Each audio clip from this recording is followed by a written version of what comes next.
Assalamualaikum warahmatullahi wabarakatuh. Semangat pagi. Bagaimana kabar kalian hari ini? Saya berdoa semoga kalian ada dalam kondisi yang sehat, baik itu sehat fisik ataupun sehat mental. Karena pada era pandemi ini tentu kita tidak hanya diteror dengan virus yang mengancam kesehatan fisik kita, tapi juga kita diteror oleh banyak stresor yang mengancam kesehatan mental kita. Mungkin kalian merasa bosan, atau mungkin kalian merasa jenuh dalam belajar, rindu berkumpul dengan kawan-kawan, dan permasalahan lainnya. Oleh sebab itu, tetap kita harus memanage diri kita, baik itu manage waktu, manage gaya belajar kalian, manage cara belajar, dan memanage kesehatan kalian. Adapun kalau kalian merasa stres atau memerlukan konsultasi lebih lanjut, silakan hubungi guru BK masing-masing. Baik, pada pertemuan kali ini kita akan membahas mengenai tetap masih dalam kemasan bimbingan karir. Kenapa? Karena berdasarkan hasil analisis kebutuhan yang saya sebar melalui Google Form sebelumnya, hampir 80% di antara kalian masih kebingungan ketika kalian melanjutkan studi. Saya mau melanjutkan kemana? Bakat saya apa? Minat saya apa? Kalian masih kebingungan. Oleh sebab itu, bimbingan karir untuk kelas 3 kita akan fokus pada wawasan dan persiapan karir. Nah, ini dia materi kita, wawasan dan kesiapan karir, dengan judul tipe-tipe kepribadian karir. Apa yang kita pelajari pada bimbingan klasikal kali ini?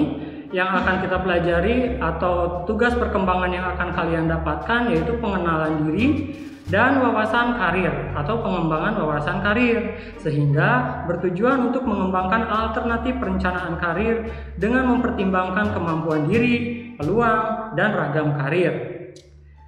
Seperti itu. Nah, sebelum kita masuk pada tipe-tipe kepribadian karir, saya akan sedikit mereview pertemuan kita sebelumnya. Kita telah membahas bakat ya, yang kita ambil dari teori Gardner. Nah, si Gardner ini membagi bakat menjadi 8 kelompok atau 8 bakat ya.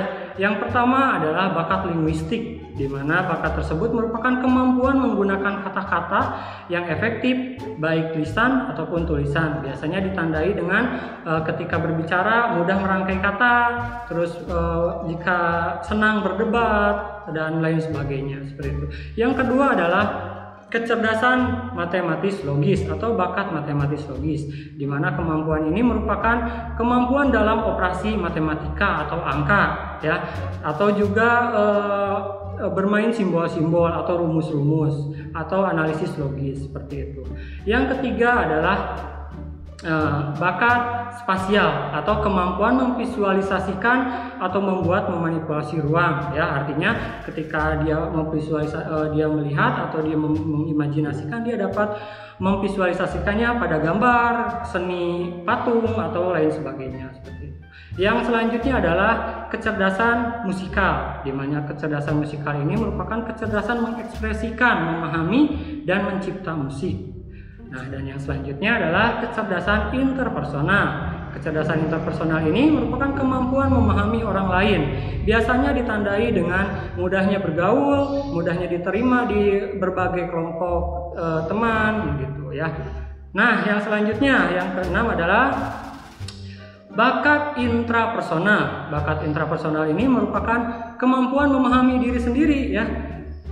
Biasanya ditandai dengan ketika dia merasa down, dia mampu memotivasi dirinya atau juga memanage emosinya seperti itu. Yang selanjutnya adalah bakat kinestetik. Nah, kinestetik ini kemampuan olah fisik ya, kaitannya dengan olahraga, misal dengan seni, dengan menari dan lain sebagainya. Dan yang terakhir adalah bakat naturalis. Bakat naturalis ini adalah kemampuan memahami alam. Biasanya ditandai dengan ketika bercocok tanam, tanamannya selalu bagus gitu ya. Seperti itu. Nah, ke-8 bakat ini silahkan kalian cocokkan atau gali sendiri bakat kalian kira-kira masuk kemana. Cara memahaminya kayak gimana? Misalkan ya, ada 3 cara yang mudah. Yang pertama, kalian bisa tanya orang tua kamu ya, dari kecil sampai dewasa, kira-kira mah Pak, dari 8 bakat ini saya masuk kemana nih gitu ya. Yang kedua, kalian juga bisa tanya sahabat kalian, kira-kira bakat saya yang mana yang bagus gitu ya, yang masuk ke dalam 8 bakat ini. Yang ketiga, ini biasanya kalian bisa melakukan cross check terhadap hasil belajar kalian berupa raport dari semester dari SD misalkan sampai SMA, mana mata pelajaran yang relatif terus tinggi gitu ya sampai SMA, seperti itu. Dan yang terakhir, ini ya biasanya yang paling memastikan ya, itu dengan mengikuti psikotes dengan cara tes bakat seperti itu. Nah, lantas setelah kalian memahami bakat, selanjutnya kita akan menggiring kalian untuk memahami minat kalian dalam berkarir. Sebab itu pembahasan kita selanjutnya adalah tentang tipe-tipe kepribadian karir. Sebelum kita menginjak ke sana, saya mengambil quote dari John Holland yang membagi tipe kepribadian karir itu menjadi 6 ya. Menurut dia seperti ini bunyinya. Kepuasan dan kecenderungan untuk meninggalkan suatu posisi pekerjaan itu bergantung pada tingkat sampai mana individu secara berhasil mencocokkan kepribadian dan suatu pekerjaannya.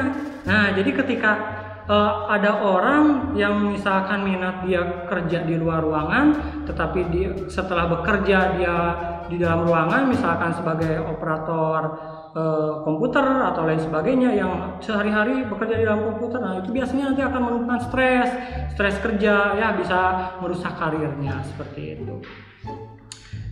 Oleh sebab itu, pandai-pandailah kalian dalam memilih pekerjaan yang sesuai dengan tipe kepribadian kalian.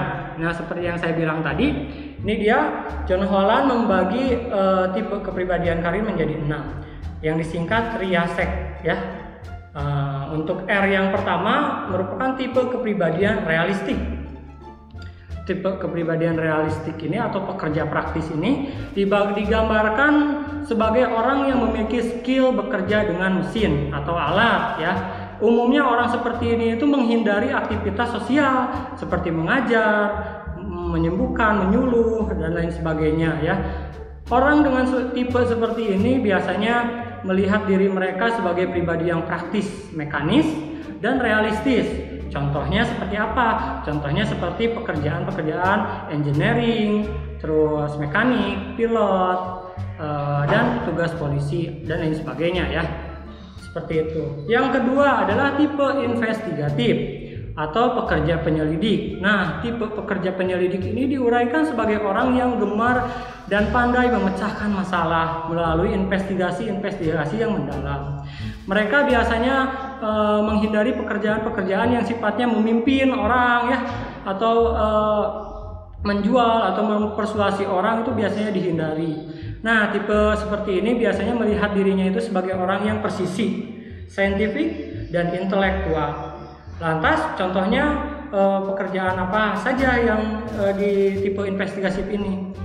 Tentu seperti ahli kimia, ahli fisika, dokter gigi, ahli matematik, dan ahli-ahli lainnya. Seperti itu. Selanjutnya adalah tipe kepribadian artistik atau pekerja seni.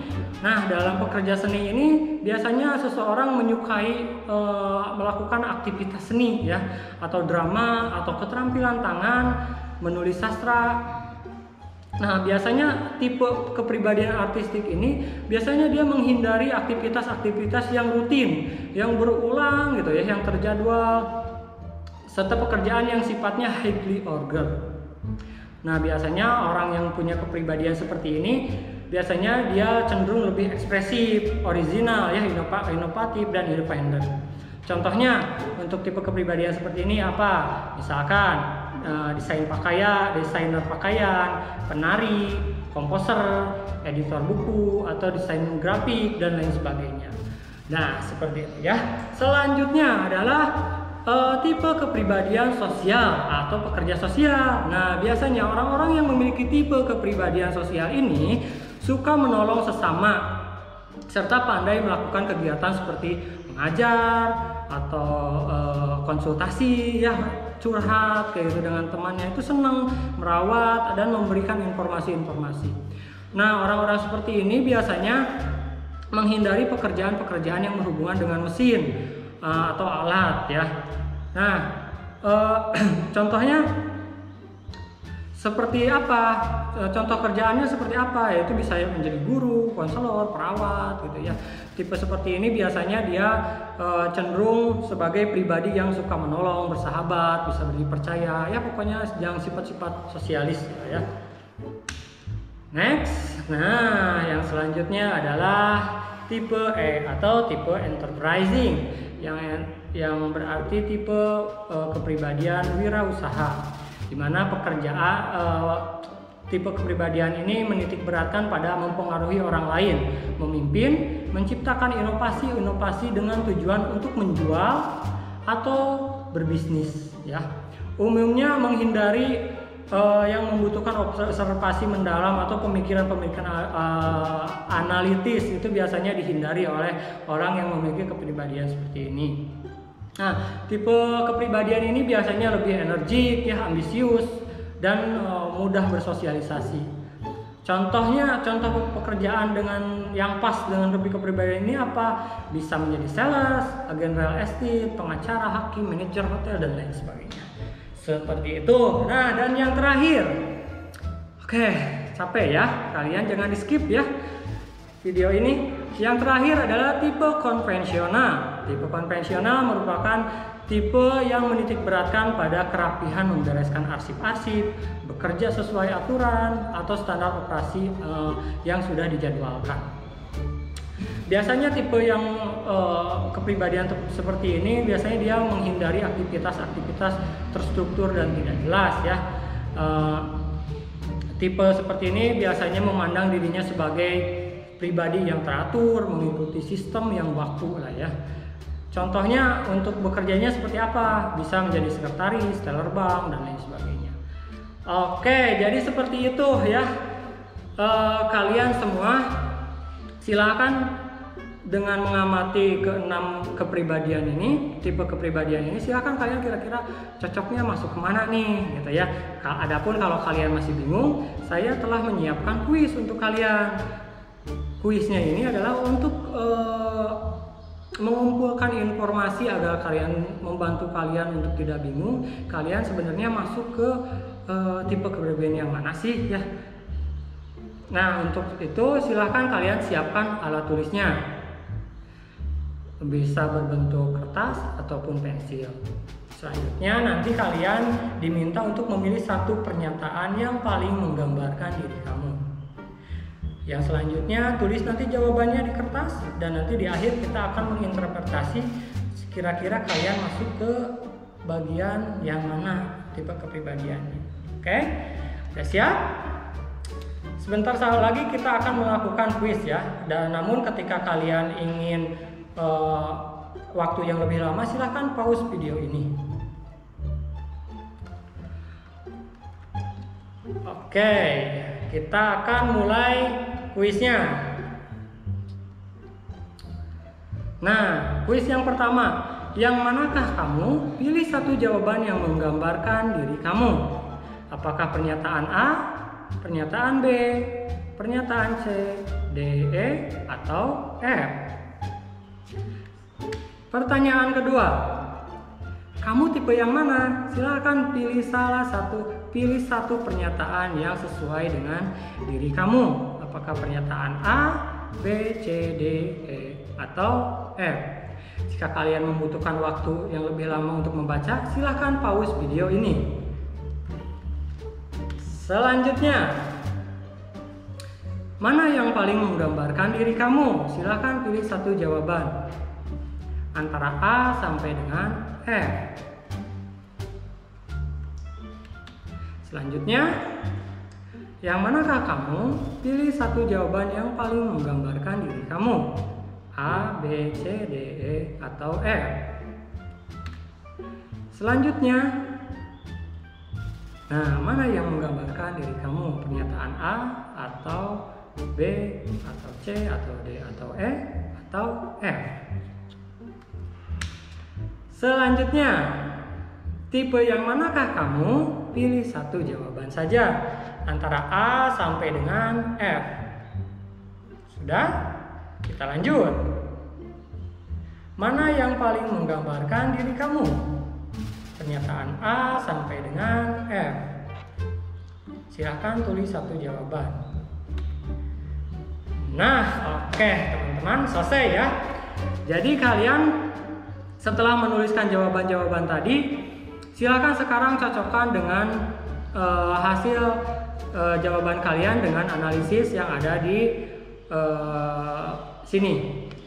Jika kalian menjawab nomor 1, pilihannya A, B, C, D, atau F, silakan cocokkan. Kalau A berarti silakan kalian tuliskan R, kalau B tuliskan I, kalau C tuliskan A, kalau D tuliskan S, kalau E tuliskan E, kalau F tuliskan C. Begitu juga dengan nomor 2, nomor 3, nomor 4, nomor 5, nomor 6, dan nomor 7. Silakan kalian jawabannya yang mana. Setelah itu, nah kalian isikan, jumlahkan berapa huruf R, berapa huruf I, berapa huruf A, berapa huruf S, berapa huruf E, berapa huruf C. Ya. Nah yang paling banyak silakan isikan ke peringkat pertama. Peringkat kedua diisi kedua paling banyak, peringkat ketiga diisi pernyataan atau yang ketiga paling banyak. Nah seperti itu. Jadi kalian tidak lagi bingung ya. Sekarang kalian telah mengetahui tipe kepribadian yang paling dominan dalam diri kalian. Oleh sebab itu silakan kalian cocokkan dengan bakat yang telah kalian ketahui tadi di awal ya. Matching atau tidak? Kalau matching, alhamdulillah. Kalau tidak, silakan hubungi kembali guru BK kalian untuk mendapatkan konsultasi dan konseling karir agar kalian dapat merencanakan karir dengan baik. Oke? Sampai jumpa untuk pertemuan selanjutnya. Kita akan membahas kemungkinan atau alternatif kerja yang mungkin sesuai dengan tipe kepribadian kamu. Sekian video dari saya. Mohon maaf apabila saya ada berkata yang kurang berkenan atau salah. Assalamualaikum warahmatullahi wabarakatuh.